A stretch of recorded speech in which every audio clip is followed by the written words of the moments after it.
জাতীয় ঐক্যের নামে উনি জাতীয় অনৈক্যের সূচনা করেছেন বলে আমরা আশঙ্কা করছি।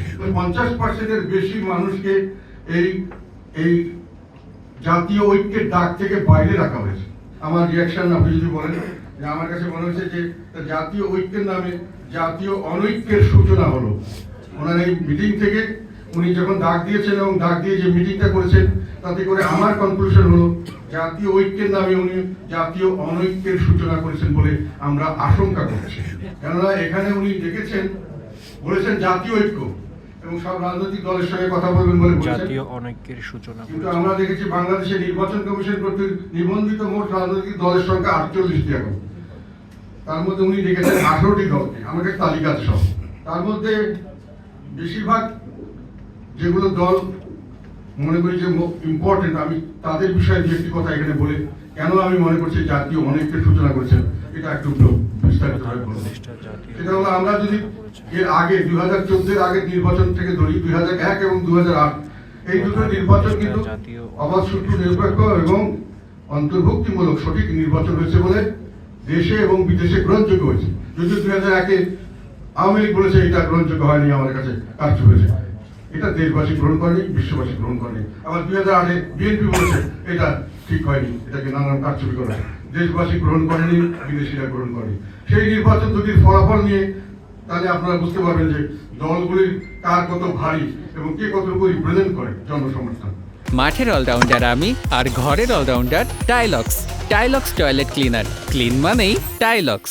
বিএনপি 2001 সালে সরকার গঠন করেছিল বিপুলভাবে নির্বাচন 193টি সিটে, 300 সিটের মধ্যে সরাসরি নির্বাচনে 193 সিটে তারা জয়লাভ করেছিল। তাদের মোট ভোটের হার ছিল কত জানেন? টোটাল ভোটের 40.997, 41-এর একটু কম পার্সেন্টেজ অফ ভোটস বিএনপি একক পাবে।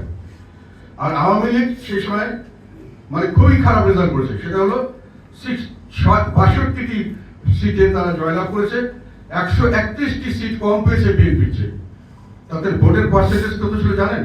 ভোটের পার্সেন্টেজ ছিল 40.13, মানে বিএনপির পার্সেন্টেজে যে তাদের পার্সেন্টেজ 1%ও কম হয় নাই, 0.84% কম হয়েছে যখন সবচেয়ে খারাপ অবস্থা আওয়ামী লীগের 40% আর বিএনপি সবচেয়ে বেশি পেয়েছে 40%।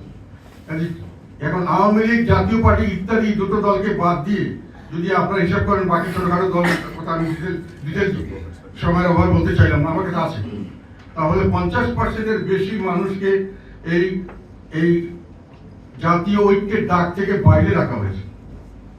এখন স্বাভাবিকভাবে আমরা যেটা জানি, আপনারাও জানেন, বিল্ডিং একটা যখন স্ট্রাকচার বানানো হয়, যদি একটা সাইড বসে যায় আর একটা সাইড দাঁড়িয়ে থাকে তাহলে বিল্ডিং এর মধ্যে একটা ক্র্যাক হয়, এবং ক্র্যাকটা হলে সেই বিল্ডিংটা ঝুঁকিপূর্ণ হয়, যেগুলো সব ভেঙে যেতে পারে। এখন আমরা কিন্তু দেখতে পাচ্ছি যে এই ক্র্যাকটা সৃষ্টি করা হয়েছে, ওনারা কাউকে নিচে নামিয়ে দিচ্ছেন, কাউকে উপরে রাখছেন। কাজে একটা বৃহৎ অংশ, 50%-এর বেশি অংশকে ওনারা এই ডায়ালগের বাইরে রেখেছে। এই জনসমষ্টিকে রিপ্রেজেন্ট করছে যারা, বা যেই জনসমষ্টির কোনো রিপ্রেজেন্টেশন না রেখে তারা এই ঐক্যের ডাক দিয়েছে।